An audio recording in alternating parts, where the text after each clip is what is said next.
আসসালামু আলাইকুম, শুভরাত্রি সবাইকে। আজকে আমি চলে গিয়েছিলাম রনি ফুড কর্নারে।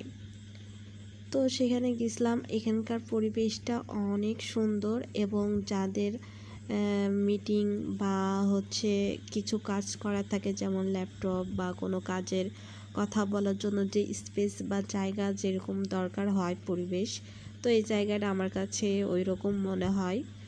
আর এখানে লোকজন অনেক কম থাকে, কারণ এখানে বাইরে বসার সিস্টেম আছে, 2টা রুম সিস্টেম আছে বসার।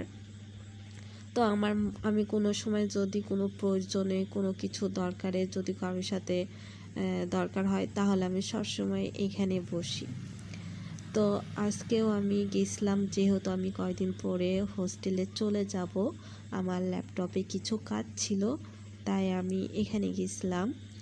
আর এখানে গেছিলাম, যাওয়ার পর এই যে আমি পুরো ভিডিওটা করছি আর কি, যে রনি ফুড কর্নারের জায়গাটা অনেক সুন্দর এবং ছবি তোলার জন্য কিছু আর কি জায়গা আছে, যেমন এই যে দেয়ালে দেখছেন যে কত রকমের খাবারের ছবি দেয়া এবং লেখাও আছে ভাইয়াদের এই লোকেশনের। আর এটা হচ্ছে চেয়ার টেবিল বসার, আর এগুলো ছিল দেয়ালের ডিজাইন। আর ভাইয়ার এখানে আপনার ঝালমুড়িটা বেস্ট। আমার কাছে সবচাইতে ঝালমুড়িটা ভাল লাগে, বাট আমি সব কিছু ট্রাই করি নাই। ঝালমুড়িটা অনেক ভাল লাগে, আমি বেশিরভাগ ঝালমুড়িটাই খাই এখানে গেলে। তো এখানে 12 ভাজা, তারপর ঝালমুড়ি, চিপস, এগুলো তো দেখলেন। আবার এখানে ড্রিঙ্ক পাওয়া যায় সফট, আবার এবং শরবতও পাওয়া যায়। শরবতগুলো একদম অরিজিনাল ফল দিয়ে করা, আবার চা পাওয়া যায়। কিন্তু আজকের আবহাওয়াটা অনেক সুন্দর ছিল, এবং তার সাথে এই যে বার্গার, চিকেন ফ্রাই, নুডলস এগুলোও পাওয়া যায়।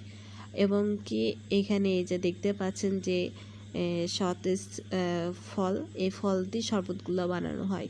এবং আজকের আবহাওয়াটা অনেক সুন্দর ছিল, দেখতে পাচ্ছেন ঝিরিঝিরি বৃষ্টি হচ্ছে। আর এই বৃষ্টির মধ্যে আমরা এগুলাই খাইছি, এবং কি বলবো, খাবার অনেক ভালো ছিল এবং অনেকগুলো বুট ছিল, সব মিলায় অল দ্য বেস্ট।